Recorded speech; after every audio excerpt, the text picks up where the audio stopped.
Bonjour à tous et bienvenue, je suis très heureuse de vous retrouver pour le Carl Actu numéro 50, votre rendez-vous live au cœur du territoire. Aujourd'hui, nous sommes à l'école Turenne-Thénard, au Gosier. Les pouvoirs publics chargés de l'éducation ont préconisé l'utilisation de capteurs CO2 dans les écoles et déterminer la fréquence et la durée d'aération nécessaire dans chaque espace. Cédric Cornet, maire du Gosier, a fait le choix de la mise en œuvre du déploiement de capteurs au sein de certaines écoles du territoire communal. Donc, différents sites au sein même des établissements sont concernés par la mesure. Le lancement du déploiement des équipements s'est tenu ce matin, donc de 9h à 10h à l'école Turenne-Thénard de Grandbois et se poursuivra jusqu'au 23 janvier. Pour en savoir plus sur ce dispositif, nous allons tout de suite recevoir Marie-Renée Adélaïde, adjointe au quartier. Bonjour Madame Adélaïde. Bonjour.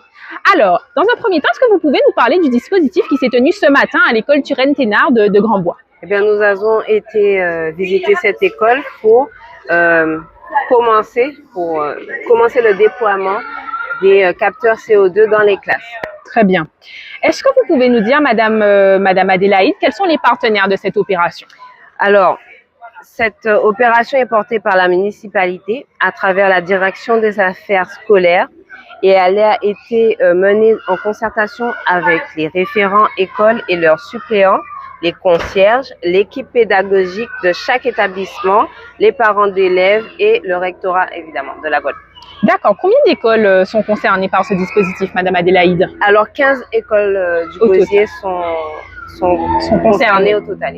D'accord. Est-ce qu'il s'agit d'un choix de la municipalité, Madame Adélaïde, ce dispositif? Oui, bien sûr. Nous avons voulu, effectivement, nous avons à cœur simplement le confort de travail, d'apprentissage des élèves du Gosier.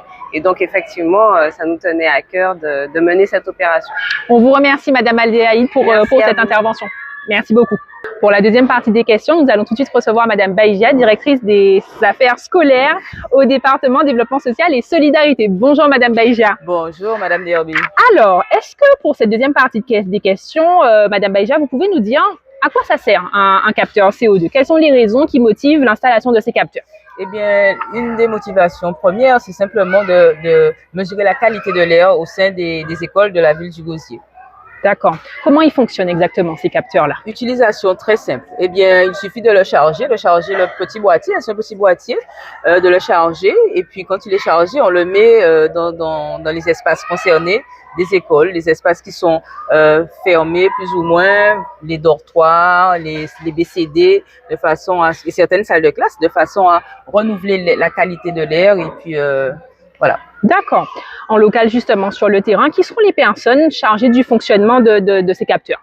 Alors, nous avons les référents écoles et les concierges, mais vraiment, c'est pas un appareil qui nécessite une surveillance accrue. C'est vraiment un appareil très, très, très simple d'utilisation. Il faut juste qu'il soit chargé, veiller à ce qu'il soit chargé. Et justement, on ne voulait pas un appareil contraignant pour cela. Et donc, on a trouvé le capteur qu'il nous fallait. Très bien. C'est vrai qu'on a beaucoup parlé, Madame Baïja, des capteurs dans la période Covid.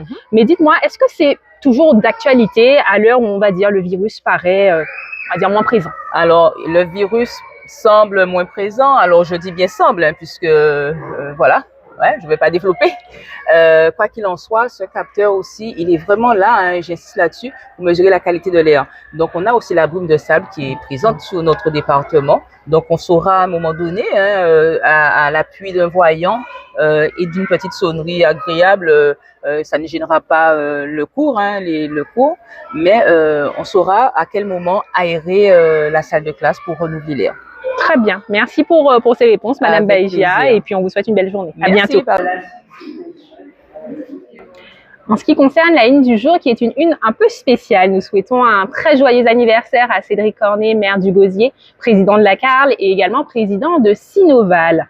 Nous restons connectés pour cette année 2023 qui s'annonce riche en projets, puisque nous allons tout de suite évoquer les projets en cours et à venir, à savoir le terrain de foot 5 au Gosier, le gymnase Rudy Gobert dans le bourg du Gosier, l'unité de valorisation matière-énergie au Moule, le guichet unique et culturel à Pliane au Gosier et enfin, le complexe de tennis à Bas-du-Fort au Gosier. Restez connectés pour ces beaux projets qui sont à venir. Et on vous fait part de cette jolie une Et encore joyeux anniversaire à Cédric Cornet. Alors, on est au niveau des capteurs d'air. On vérifie si l'air est pas vicié. C'est tout pour la partie interview du jour. En attendant, je vais laisser Anaëlle vous présenter l'agenda. Et quant à moi, je vous retrouve dès demain pour un prochain Carlactu, pour votre rendez-vous live au cœur du territoire. Merci et à très vite. Bonjour à tous, donc on va vous donner une information pratique aujourd'hui. La commune de Saint-François poursuit sa distribution sur le territoire aux administrés. Nous vous invitons pour cela à consulter le planning qui est sur le Facebook de la commune de Saint-François ou de la Riviera du Levant. Donc nous passons maintenant à l'agenda. Donc l'école de la mer vous propose un stage pour les grandes vacances carnavalesques, donc un stage destiné aux enfants de 6 à 12 ans. Donc prévu sur 2 semaines, du 13 au 17 février 2023 avec une sortie en mer et du 20 au 24 février avec 3 jours de stage. Pour les inscriptions, vous pouvez appeler le 05 90 90 92 38 ou par mail à écolemerguadeloupe@gmail.com. C'est la 7e édition de la nuit de la lecture du 19 au 20 janvier sur le territoire national avec pour thème la peur. La médiathèque Raoul Georges Nicolo du Gosier vous donne rendez-vous ce samedi 21 janvier 2023 à partir de 18 h à la salle Léopold et Hélène à la mairie du Gosier. Une nuit de frissons sur les légendes et mystères de la Guadeloupe, de quoi vous donner des sueurs froides. Vous pouvez retrouver certains ouvrages tels que La fée aux 7 têtes de Hervin Lazer, Pourquoi m'apprendre la peur de Robert Scouvard, La peur a de grands yeux de Ekaterina Ivanikova et Karine Lepabic, et participer à des scènes d'histoire romanesque.